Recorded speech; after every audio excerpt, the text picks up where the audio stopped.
You are watching Area DMG. Welcome back to Area DMG. I'm your host, Philip Wesley, the Mile High Mouth, and today we're going to take a look at Mutant Mudds Deluxe! Released in 2012 for the Nintendo 3DS, the original Mutant Mudds was a pretty fantastic title that, honestly, I loved it. It came out, it had like, if I remember correctly, it had about 40 levels. It had 40 levels, and then after it was released, they gave it another 20 level. This game has a ton of levels. It kept getting updated after it was released, and then it kept getting ported to stuff. And the reason we're looking at it right now is we're looking at it on the Wii U, because Mutant Mudds is getting a collection on the Nintendo Switch, which will be Mutant Mudds Deluxe, Mutant Mudds Super Challenge, and then a reskin of Bomb Monkey, which was the 3DS only puzzle game where you hold your system on its side or whatnot. Should be interesting to see how they bring that one over to the Switch. Instead of it being Bomb Monkey, though, they kind of skinned it with mud stuff. Now, Mutant Mudds originally started as kind of a 3D platformer, similar to like Jax and Daxter or Ratchet and Clank, but with a water gun. Anywho, well, let's take a look at this. It's just, I'm not going to delete that one. What I'm going to do is talk a little bit about Mutant Mudds, and then I'm going to do another video about Mutant Mudds Super Challenge. But what I'm going to talk to you right now is about, we're going to spend about 10 minutes learning about Mutant Mudds, so that you can be prepared when this game comes out on the Nintendo Switch. Oh, we're not sure what the price is going to be yet. I'm guessing that it's going to be about 20 bucks. Personally, Mutant Mudds was like $8.99 when it came out for the 3DS, and then $9.99 for Super Challenge, and I think Bomb Monkey was like $4.99 if I remember correctly. So if you put all that together, it'd be about $24.99. But because this has been released on practically everything, I think the best price actually for it, the best price if you want to sell a ton of copies of it, is about $14.99. I would say $19.99 is fair for the Switch version. Although if they put out like a physical release with like a keychain and a soundtrack, they could charge up to $30 or $40 for that. Considering that this game in particular, these games are not ridiculously huge in terms of size, it'll be pretty good. Anyways, Mutant Mudds. We're going to go through the first little area here, the tutorial level, and explain a little bit about it in File 3. Then we're going to hop into File 1. I've beaten this game a ton of times on the PS4. Let's see, it's on the Vita, 3DS, Wii U. I don't own it on the PC, but pretty much I own it on practically everything I own. Yeah, so that's the thing. Anywho, I've completely defeated it and beaten everything in it on the 3DS. Same with the Super Challenge. Because for me, I like playing Mutant Mudds portable, you know? And it'll be nice to see it again on the Switch. And with the Switch, I'll be able to hook up like my arcade stick for that, and I'll be able to play this properly with a joystick. As it should be. Definitely, as everything should be for the most part. Yeah. Anywho, let's get down to business on this one here. We'll start a new game.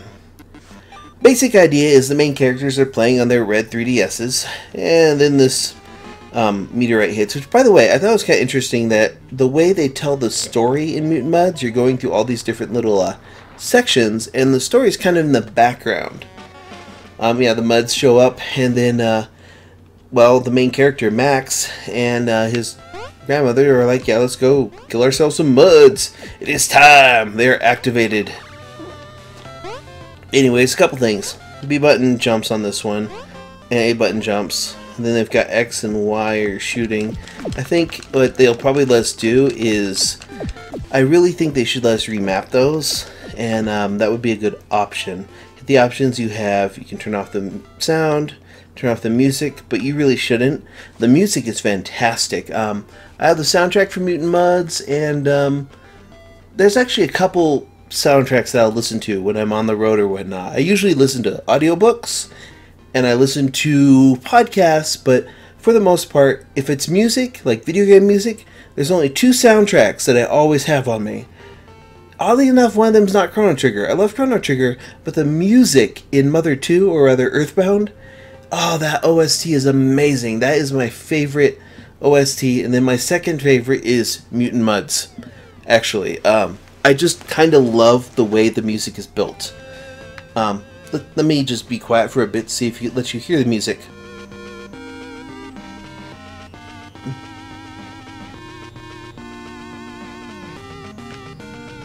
Yeah, that's good stuff. Anyways, this is a game you jump, shoot, and you can also hover. Jetpack. See those little icons in the very bottom? In your top left is your water crystals. Top right is your health. You can take 3 hits before you die, and there's no real lives or game over sequence. And then there's a time limit.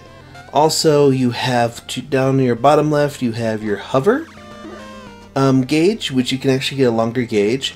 On the right hand side, you have the extended gun, and then the up and A power up. Interesting stuff to note when you're playing through this game. This is one of those games where it takes like a pixel accuracy. Like for example, I've got 1 pixel on this ledge. Got it? See, look, 1 pixel on this ledge. I'm just fine. That's a really useful thing to remember and keep up.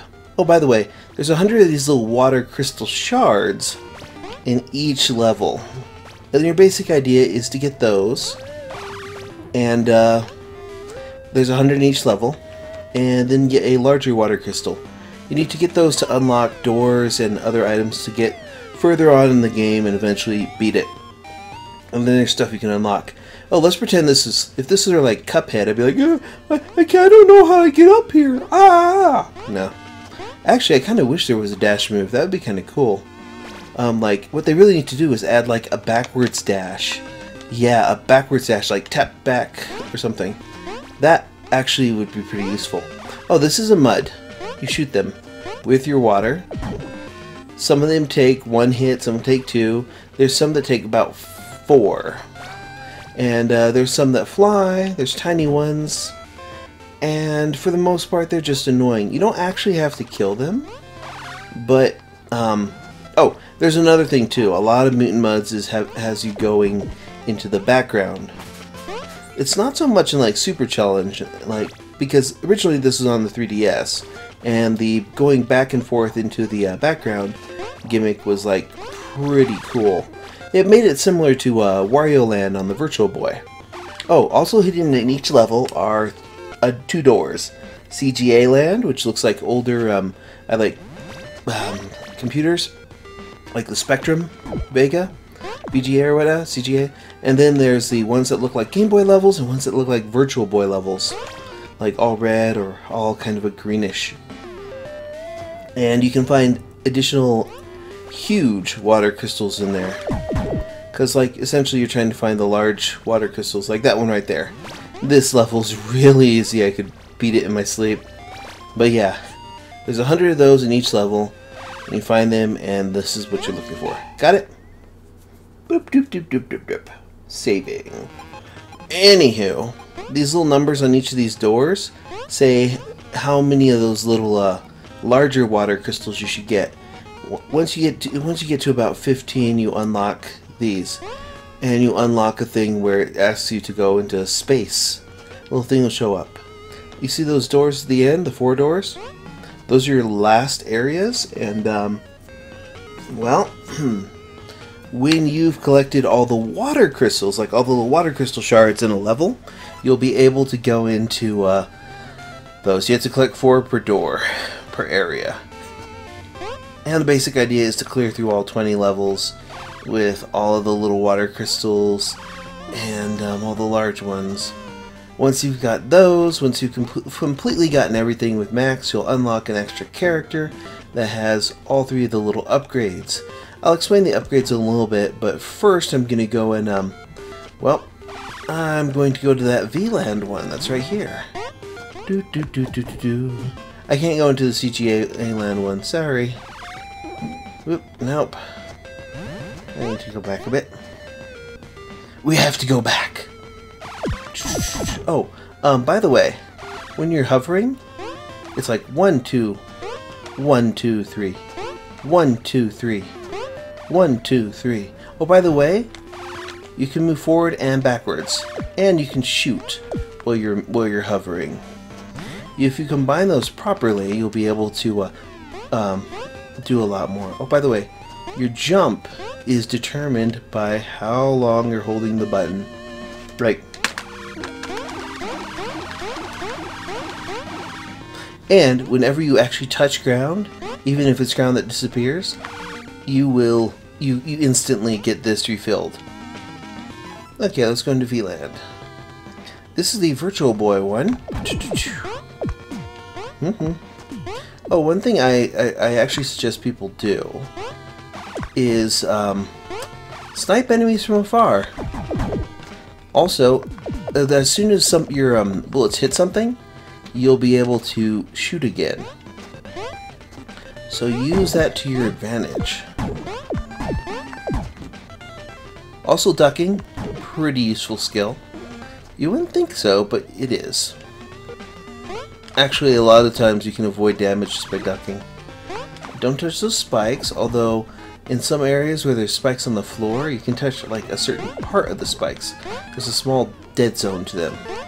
But that actually differs, and it's a little unreliable. Oh, one thing to note, when you hit the maximum part of your jump and you hover, you will be pushed up just slightly. So you can actually hit stuff that's just normally out of your reach by doing that. Yay! But yeah, these levels look kind of this game actually does get pretty difficult at points, but Super Challenge kind of cranks up the difficulty a bit, which is nice actually, because expect to die at least a couple times on these, but for the most part it kind of eases you into the challenge. And then Super Challenge, which kind of finishes the story essentially, acts kind of like I kind of felt like an expansion pack, not so much its own game, but it does have a lot of extra characters. This one actually has about maybe 5 characters that you can pick through. 3 of them are developers for the game, and then you can play as Max, and then eventually as his grandmother that you saw in the opening thing. I'm going to show you what else she does in a little bit. Yep. Oh, by the way, you don't really need to get anything to get into some of these special areas, but in later areas you need one of the upgrades. Upgrades are this one. You need to connect more of the golden diamonds, or the water crystals. That one upgrades your gun. It just makes your gun shoot farther. This one lets you hover longer, and this one lets you hit up and A.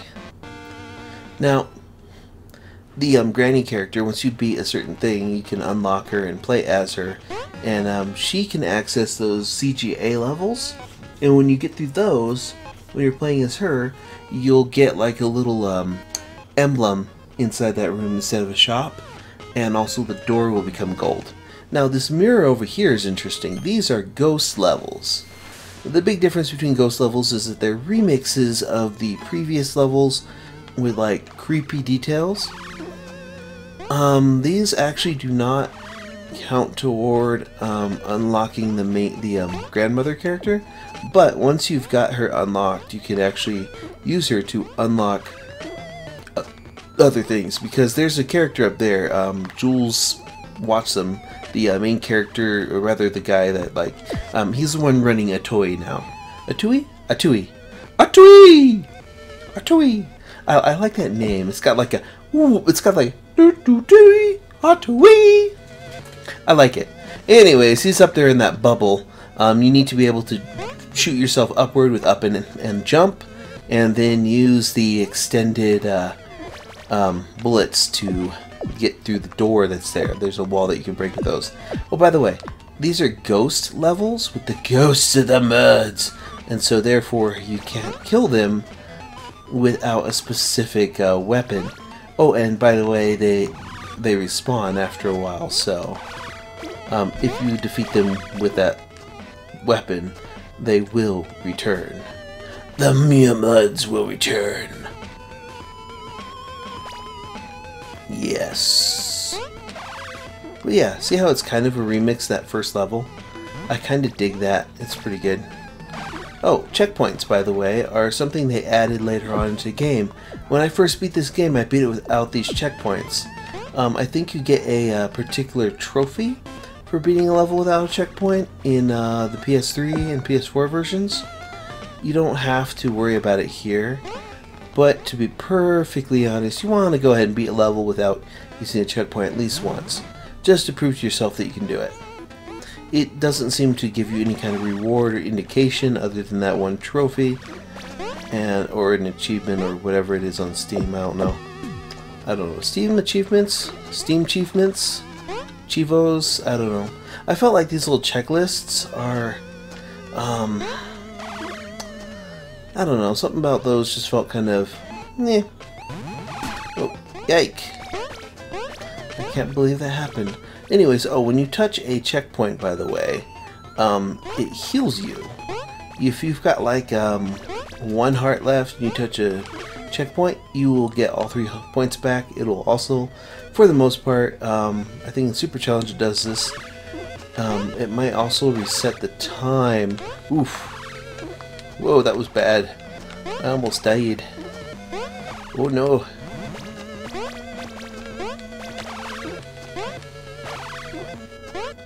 There we go. Bing! So yeah, that's those little levels. Pretty much you just need to unlock these in the main area to open them inside here. Now let's go ahead and show off some of these powers. We're going to go back and quit. And go up to this one that's got 40 to 60. And let me show off some of these extra special things. This is the up and A, which actually we're gonna, okay. This is the extended hover. See, instead of 1, 2, 3, it's 1, 2, 3, 4, 5, 6. 1, 2, 3, 4, 5, 6. 1, 2, 3, 4, 5, 6. And then there's this one, which is your. You'll note it's much longer. Like, let's go ahead and grab this real quick, and I'll show what that non-enhanced one. Yeah, you can, with this gun, you can pretty much snipe stuff that's off screen. It's pretty good. But this one's interesting in that, yep, that's about how high you go. And you can, of course, as soon as you hit the side of something, it pretty much just opens up your jumping options. You'll be able to jump, hover, and then plop yourself up. These guys take like 3 or 4 too. Oh, by the way, when you're hovering, you can hit the A button again to cancel the hover. Also, by the way, you see these little platforms that disappear and reappear? You never want to jump to them when they're there, because you'll miss them. You want to jump to them when they're not there. Also, it's always a good idea. Oh, a lot of my play with this is actually like to avoid like getting hit by certain stuff. You just kind of like jump in, tap a couple things, jump out. You have enough time in most of these levels to get everything done. But yeah, like I said, if you're going to jump to these, wait till they're invisible. So let's go ahead and get out of that. The timing on those are kind of weird. But yes. Whoops, I didn't mean to go into that. Yeah. The D-pad on the Wii U pad is, that's okay. It seems to want to put me up into a, it seems like it thinks I'm pressing up. Anywho, you'll unlock this, and these are these little space levels. Pretty good game, actually. As far as the game goes, it is a good challenge, and you can unlock some pretty decent little characters. Actually, let me go show you where one of the characters that once you've beaten the game and unlocked the Granny character, you'll be able to do this. It's no, I can't go past that, but yeah. See that guy over there? That is the guy that that's Jules. What you would do is you'd go ahead and use the enhanced blaster plus the up and A, because Max can't actually use these powers by himself, but the Granny can. Once you've got her, you can pretty much just tear through the levels. Her levels are pretty challenging and pretty good. And but this right here, this developer, once you've unlocked them, they have all the Granny powers. So pretty much what you want to do is, once you've unlocked Max's grandmother as a playable character, is go into the first level in the ghost area, rescue Jules, beat the level, and then use Jules all the time, pretty much. Now, in Super Challenge, there's a much more varied amount of characters to choose from, and I'll show you how to unlock those in a video on Mutant Mudds Super Challenge. But this one's all about Mutant Mudds Deluxe, the Arch Deluxe. Because, well, this is one of the games that's going to be on the Mutant Mudds collection for the Nintendo Switch, which I'm actually looking forward to. It's going to be pretty good. Hey, if Toei wants to send it to me, I would love that. I mean, I bought these on so many other different platforms and stuff, and once upon a time they used to send me stuff like this in Zeo Drifter. Once upon a time, which Zeo Drifter is another really good one that they should bring back. I would love that on the Switch. I mean, I've already got it on other things, but there's kind of like a mindset with the Nintendo Switch that I'm like, well, I want to play this on the Nintendo Switch. It's like the best of both worlds. You've got 1080p when I pop it into the dock, and you've got a really nicely high def 720p when I'm playing in portable mode. I do have it on the 3DS, but looking forward to it again on the Switch. And I'm going to get through it again on the Switch, because it's great for well, actually, Super Challenge has some interesting little additions to it that make it a much more interesting and challenging game for people who do like streaming or speedrunning or whatnot. Whereas the original Mutant Mudds is, it's okay. It's a good game. It's just the right amount of challenge for just the right amount of people. Definitely worthwhile. Totally check it out. Looking forward to it on the Switch. Anyways, what do you think of Mutant Mudds? Have you played any of these on any of the other systems that these have been ported on? Are you looking forward to checking it out on the Switch? If you're not really sold yet on Mutant Mudds, you're not sure and want to try it for yourself, there is a demo for the 3DS version in the eShop. And you should check that out. So, yeah, let me know in the comments below what you think. Hit that thumbs up if you haven't already. Hit that share button if you haven't already. Hit that subscribe button if you haven't already. And if you hit the subscribe, may ye ring the mighty bell so that you are notified whenever we have a brand new episode of Area DMG here on this channel. And until the next episode comes out, you are now caught up.